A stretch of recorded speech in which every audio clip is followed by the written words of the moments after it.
আসসালামু আলাইকুম। তো যাই না হোক, সবাই একসঙ্গে একত্রিত হয়ে সরকারি মাদ্রাসা ফিল্ডে সবাই একসঙ্গে নামাজ আদায় করলাম।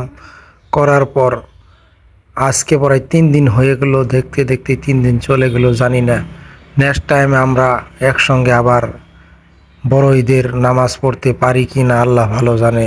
তো আল্লাহর কাছে সবাই আমরা দোয়া করি যাতে সবাইকে যেন আল্লাহ সুস্থ শরীরে দীর্ঘ হায়াত দান করেন। সবাই যাতে একসঙ্গে এইবারের মতো প্রত্যেকবার আমরা একসঙ্গে নামাজ আদায় করতে পারি, এটাই আমার সবার জন্য দোয়া রইল।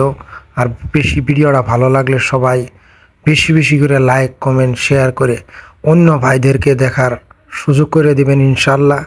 আর আমার পেজটা ভালো লাগলে পেজটা ফলো করে পাশে থাকবেন, যাতে আমি সব সময় ইসলামিক তার সাথে গরিব দুঃখিত অসহায় মানুষের পাশে থাকতে পারি। আমার উদ্দেশ্য যাতে আল্লাহর কাছে পুরা হয়, এটাই আপনাদের কাছে চাওয়া আর পাওয়া। আমি আপনাদের কাছে দোয়া চাই, তার সাথে ভালোবাসা।